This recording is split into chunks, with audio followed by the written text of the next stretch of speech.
তো বন্ধুসকল আপোনালোকে সকলোৱে জানে যে যোৱা 13 জুলাই তাৰিখে ডিব্ৰুগড় ইউনিভাৰ্চিটিৰ বিএড এন্ট্ৰেন্স এক্সাম অনুষ্ঠিত হৈ গৈছে আৰু এই বিএড এন্ট্ৰেন্স এক্সাম হোৱাৰ লগে লগে বহুত শিক্ষাৰ্থীৰ মনত প্ৰশ্ন উদয় হৈছে যে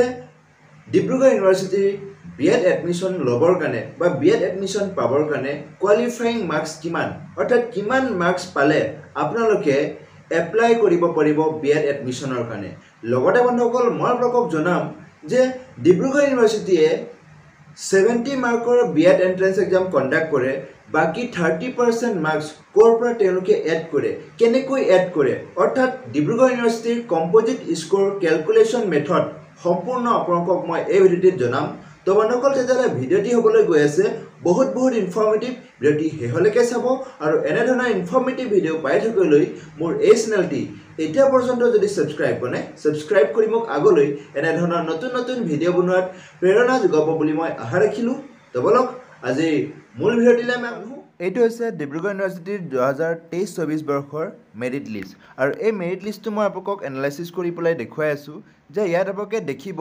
টোটাল যেটো সিট আছে তাৰে 80% ডিব্ৰুগড় ইউনিভাৰ্চিটিৰ ষ্টুডেন্ট সকলৰ কাৰণে ৰিজাৰ্ভ থাকিব আৰু 20% আদাৰ ইউনিভাৰ্চিটিৰ ষ্টুডেন্ট সকলৰ কাৰণে ৰিজাৰ্ভ থাকিব তো বন্ধুসকল এই যে ৰিজাৰ্ভেশন এইটো মই আপোনাক যে বুজাই আছো দেখুৱাই আছো এইটো কেৱল মাত্ৰ department of education Dibrugarh university কেম্পাছৰ কাৰণে আৰু বাকি ডিব্ৰুগড় ইউনিভাৰ্চিটি এফিলিয়েটেড বাকি বহুত বিএড কলেজ আছে সেই বিএড কলেজ বিলাকতো তেনে ধৰণে তেওঁলোকে ডিব্ৰুগড় ইউনিভাৰ্চিটিৰ কাৰণে ৰিজাৰ্ভেশন থাকিব আৰু আদাৰ ইউনিভাৰ্চিটিৰ কাৰণে ৰিজাৰ্ভেশন থাকিব বাকি হেই কলেজ বিলাকতো আপোনালোকে এপ্লাই কৰিব লাগিব কিন্তু এই লিষ্টটো মই আপোনাক দেখুৱাই আছো যিসকল ক্যান্ডিডেটে যোৱা বছৰ ডিব্ৰুগড় ইউনিভাৰ্চিটি কেম্পাছত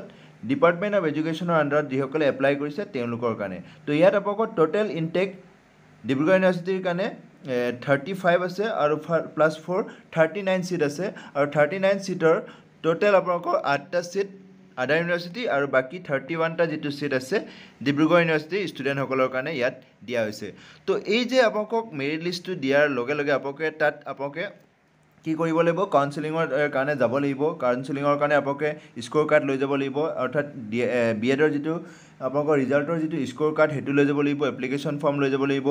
পিআৰসি সাৰ্টিফিকেট লৈ যাব লাগিব আৰু আন্ডাৰটেকিং প্ৰভিজনেল এডমিশনৰ কাৰণে হেতু লৈ যাব লাগিব হেবলা প্ৰসেছটো মই আপোনাক জনাই আছো কি লৈ যাব লাগে কি লৈ যাব নেলাগে আফটাৰ ৰিজাল্ট মই আপোনাক বুজাই আছো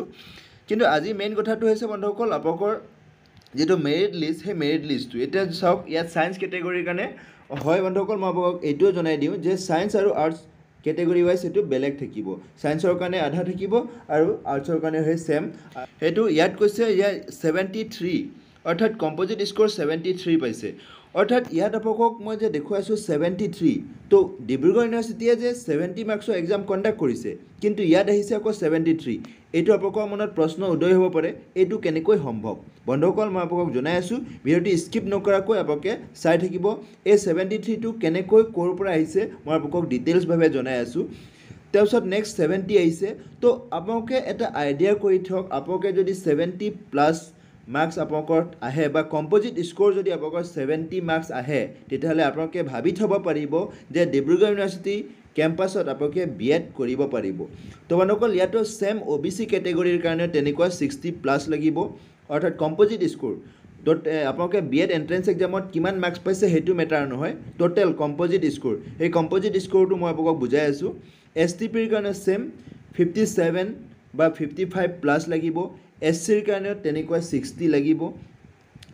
আৰু এসটিএইচৰ ক্যান্ডিডেট নাই এসটিএইচ যোৱাবাৰ ক্যান্ডিডেটেই নাছিলে এসটিএইচ সকল প্ৰায় ক্যান্ডিডেট নাই তো যিসকল শিক্ষাৰ্থীয়ে এপ্লাই কৰিছে তেওঁলোকে এডমিশন পায়ে যাব তো বাকি আৰ্টছ ক্যাটেগৰীৰ কাৰণে আৰ্টছ এণ্ড কমাৰ্চৰ কাৰণে বাকি 14টা সিট ইয়াত দিয়া আছে তো ইয়াতো 75 আহিছে 66 আহিছে তেনে ধৰণে তেওঁলোকৰ মানে 70 প্লাস যিসকলৰ কম্পোজিট স্কোৰ আহিব সকলো এডমিশন পোৱাৰ সম্ভাৱনা থাকিব ওবিসিৰ ক্ষেত্ৰটো 60 প্লাস লাগিব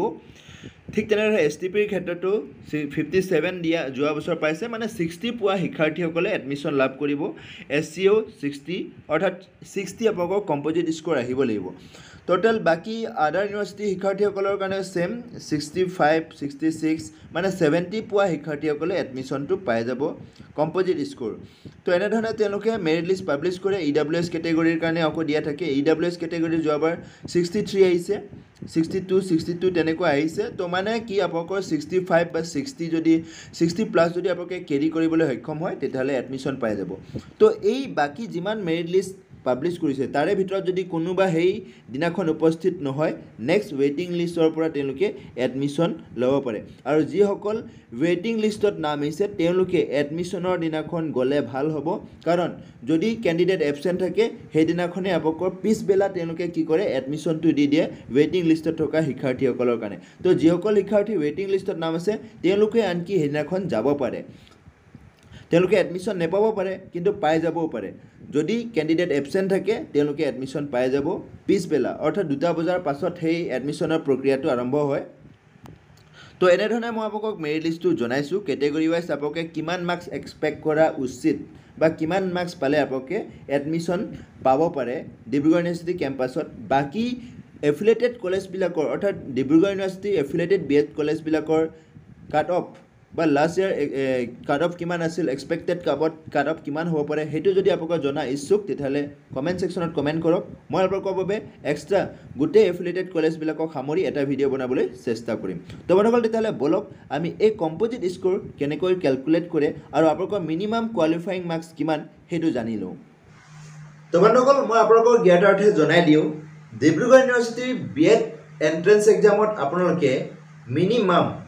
অৰ্থাৎ বি এড কেট এক্সামত আপোনালোকে যদি মিনিমাম 23 মাৰ্কছ পায় অৰ্থাৎ 70 মাৰ্কছৰ ভিতৰত 23 মাৰ্কছ যদি আপোনালোকে পায় তেতিয়াহ'লে আপোনালোকে again Dibrugarh university affiliated college হওক বা ডিব্ৰুগড় ইউনিভাৰ্চিটিত হওক আপোনালোকে বি এডৰ কাৰণে এডমিশ্যন এপ্লাই কৰিব পাৰিব হয় বন্ধুসকল ডিব্ৰুগড় ইউনিভাৰ্চিটিৰ বি এড এণ্ট্ৰেঞ্চ এক্সামৰ মিনিমাম কোৱালিফাইং মাৰ্কছ হৈছে 23 আপোনালোকে মনত ৰাখিব যিসকল শিক্ষাৰ্থী 23 ওপৰত পাব বা 23 পাব তেওঁলোকে এগেইন এপ্লাই কৰিব পাৰিব বি এড এডমিশ্যনৰ কাৰণে আদাৰৱাইজ যিসকল শিক্ষাৰ্থী বিল' 23 লাভ কৰিব তেওঁলোকে কিন্তু এপ্লাইৰ কাৰণে ইলিজিবল নহ'ব হয় বন্ধুসকল সেয়া আপোনালোকে যদি আপোনালোকে 23 মাৰ্কছ পাম বুলি আশা কৰি আছে তেতিয়াহ'লে আপোনালোকে এপ্লাই কৰিবলৈ পাৰিব ডিব্ৰুগড় ইউনিভাৰ্চিটিত হওক বা Dibrugarh university affiliated B Ed কলেজবিলাকত হওক এটা বন্ধুসকল এই যে মই মই আপোনালোকক অকণ আগত কৈছিলোঁ যে কম্পজিট স্ক'ৰ এই কম্পজিট স্ক'ৰটোৰ বিষয়ে মই আপোনালোকক জনাই দিওঁ হয় বন্ধুসকল যিহেতুকে ডিব্ৰুগড় ইউনিভাৰ্চিটিয়ে 70 মাৰ্কছৰ এক্সাম কণ্ডাক্ট কৰে বাকী 30% মাৰ্কছ তেওঁলোকে আপোনালোকৰ মেট্ৰিকৰ হাই ছেকেণ্ডেৰী আৰু গ্ৰেজুৱেশ্যনৰ পাৰ্চেণ্টেজৰ পৰা তেওঁলোকে মাৰ্কছসমূহ তেওঁলোকে তাত কি কৰে এড কৰে অৰ্থাৎ 70 মাৰ্কছ আপোনালোকৰ বি এড কেট এক্সামৰ পৰা ল'ব বাকী 30% মাৰ্কছ মেট্ৰিকৰ 10% হাই ছেকেণ্ডেৰীৰ 10% আৰু গ্ৰেজুৱেশ্যনৰ 10% এটা এই 10% কেনেকৈ এড কৰিব মই আপোনাক জনাই দিছোঁ এটা চাওক আপুনি ডিব্ৰুগড় ইউনিভাৰ্চিটি কেট এণ্ট্ৰেঞ্চ এক্সামত বি এড কেটত আপোনালোকে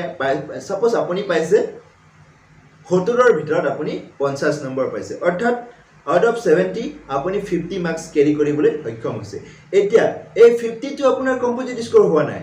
এই 50ৰ লগত এতিয়া এড হ'ব আপোনাৰ হাই ছেকেণ্ডেৰী মেট্ৰিক হাই ছেকেণ্ডেৰী আৰু গ্ৰেজুৱেশ্যনৰ মাৰ্ক এতিয়া এইটো কেনেকৈ এড হ'ব ধৰি লৈছোঁ